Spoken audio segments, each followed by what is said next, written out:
Regresamos nuevamente aquí en Contexto, abriendo la conversación en Michoacán. Estamos conversando con la periodista Ana Lilia Pérez, autora de, bueno, el último libro que está presentando, El cuerpo perfecto, hablando sobre justamente, pues todo lo que está alrededor de las cirugías estéticas en este país. Estaba leyendo además que hay un mercado de más de 1.300 millones de dólares con una proyección de crecimiento casi del 10%, o sea que es un mercado muy jugoso para todo el mundo que está involucrado en esto. Y nos hablabas justamente, Ana Lilia, dices, bueno, finalmente parece que hay un boquete en nuestras aduanas y por ahí también estarían circulando todas estas sustancias prohibidas que se utilizan en los procedimientos estéticos. Mira, el problema del contrabando de sustancias, de mercancías, es un problema a nivel global. Cuando yo realizaba otras investigaciones, por ejemplo, el libro Mares de Cocaína, es un libro que precisamente hice mucho trabajo de investigación en aduanas de diversos países. Y cuando hago esa investigación, voy detectando las problemáticas que se tienen en las aduanas precisamente para revisar, por ejemplo, las cargas, los contenedores. El comercio internacional se mueve principalmente vía marítima, pero en las aduanas no hay una aduana que te revise al 100% todas las mercancías que entran Ujú. por esas vías.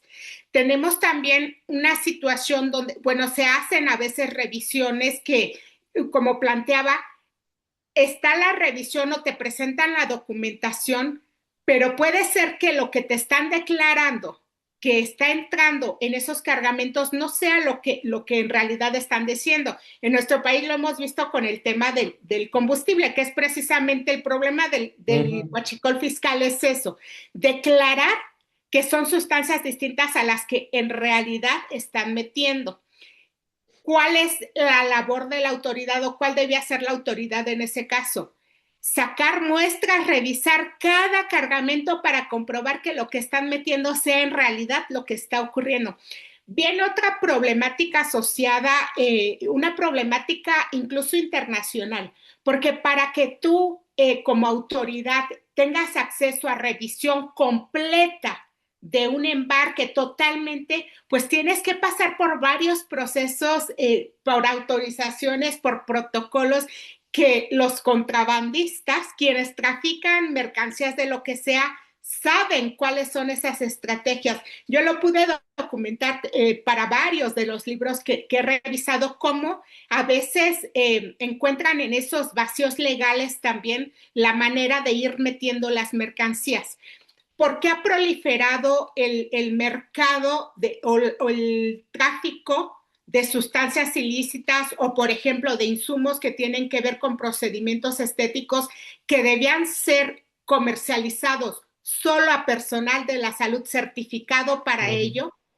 Pero en realidad no es así. O sea, una persona que es ajena al sector clínico no debía tener acceso a ciertas sustancias, Ujú. si no acredita que es alguien que está autorizado, calificado para trabajar con esas sustancias.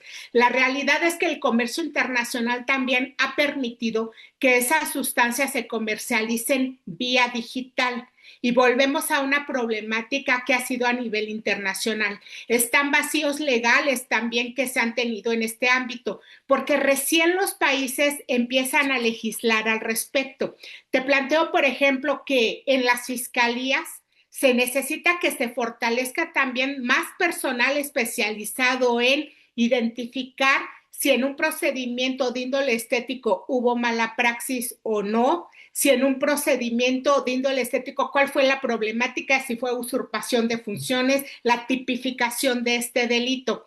En cada entidad a veces se aplican criterios diferentes para tipificar el delito. Quien decida leer este libro puede identificar, por ejemplo, yo planteo en la entidad tal cuántas denuncias se presentaron, cuáles fueron las causas, y esto te da también una mayor referencia para plantear, bueno, cuáles son los riesgos que se está advirtiendo de entidad por entidad, cuáles son los estados donde hay más denuncias también. Ajá. Y el libro, quiero enfatizar algo, el libro tiene un enfoque de prevención. El libro plantea que hay un problema de salud pública que está tiene un impacto o puede tener un impacto no solo para la persona que de manera directa, pues a lo mejor cayó en manos de intrusistas o a lo mejor cayó en manos de charlatanes que nada tenían que ver con el sector clínico o que acudió a un lugar donde le prometieron hacer un procedimiento que en realidad nunca le hicieron. Ahí abro un paréntesis. Un problema que está proliferando es el de esta promoción de procedimientos en las famosas tandas. Y que es un riesgo y un foco rojo porque en este tipo de procedimientos muchas veces quienes los promueven son intrusistas, son médicos o personal que no está certificado ni siquiera en el sector de salud, que no tiene que ver con el sector de salud, o también se están prestando mucho a un tema de fraude. ¿Cómo ocurre esto? Bueno, se organizan estas famosas tandas, hay alguien que lo organiza y dicen, te va a tocar tal número, y en realidad no se realizan, no les van a hacer ningún procedimiento. Lo que estoy planteando también son denuncias que se han presentado ante fiscalías de distintas entidades de supuestas promesas que se hicieron de estos procedimientos, pero en realidad era un fraude. Entonces, sí hay que poner mucha atención en la persona que decida realizarse cualquier tipo de procedimiento, debe tener mucho cuidado hasta de qué ver al momento de acudir a un establecimiento, qué documentación le debe de mostrar la persona que le va a realizar el procedimiento.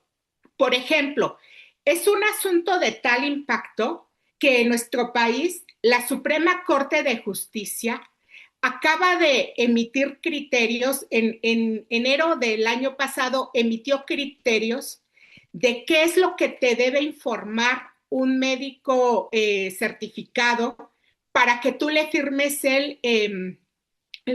la aceptación de que te realice el procedimiento. Te deben explicar previamente cuáles pueden ser las consecuencias del procedimiento, te tienen que dar las expectativas reales y realistas, porque en este ámbito también hay mucha charlatanería de que les muestran fotografías de expectativas muy altas y en realidad no se van a cumplir. Es decir, el consentimiento informado antes de que la persona lo firme, el médico ya le tuvo que haber explicado qué es lo que le va a realizar, con qué se lo va a realizar, cuáles son las credenciales para realizárselo, si es un procedimiento que va a ir en quirófano, los establecimientos necesitan tener áreas muy específicas, todo eso se va también explicando en el libro, porque es un libro que tiene un enfoque de prevención. En un minutito antes de la última pausa, Ana Lilia, aquí mencionabas algo del tema de las fiscalías. Aquí en Michoacán, por ejemplo, es un tema más, digamos, de la COEPRIS, la comisión, la estatal, que se dedica a esta supervisión de que todas las clínicas cuenten con los permisos necesarios y, bueno, tratar de detectar y clausurar las que no lo cuenten con ello. No tanto de fiscalías. Es así todavía este tema. No, quiero explicar esto. Ajá. La COFEPRIS o la COEPRIS, ajá, que serían las áreas estatales Ujú, autoridades del ámbito sanitario, tienen la labor de, bueno, se dan autorizaciones, se deben realizar las supervisiones, se deben hacer visitas de verificación. ujú, Esto debía ser algo permanente, ujú, no ocurre así.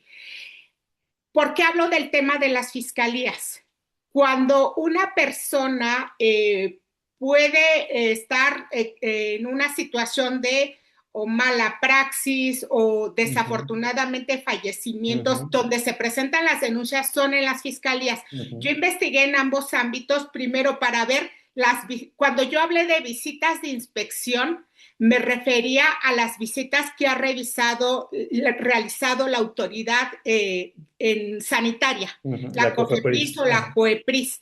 Esas son por ejemplo, en el libro pueden encontrar las actas de inspección, porque yo tuve esas actas de inspección de muchas entidades que encontraron en esas clínicas.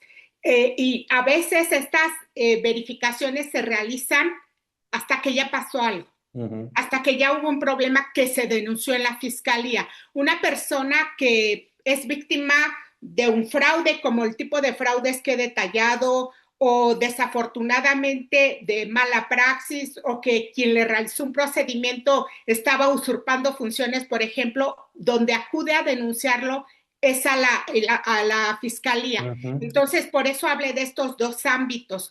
Se relacionan de esta manera. Una es la autoridad que da las autorizaciones, que realiza las verificaciones, que tiene que inspeccionar si el establecimiento al que le Ujú. dio la autorización tiene la infraestructura que dijo que tenía, si está aplicando el tipo de sustancias que le dijeron que tenía. Todas este tipo de autorizaciones deben pasar por las manos de la autoridad del campo sanitario. ¿Por qué se puede llegar al tema de una fiscalía? Pues cuando desafortunadamente la persona es víctima de un delito. Ujú. Y en este caso hablamos de temas de usurpación de funciones. Te voy a poner un ejemplo para que nos quede más claro. En Durango, si recuerdan ese caso de Ujú. la niña Nicole, que fue sometida a procedimientos múltiples, quien abre la investigación es la Fiscalía de Durango y es la que lleva la investigación local por todo Ujú. lo que haya Lo que ocurrido. sucedió.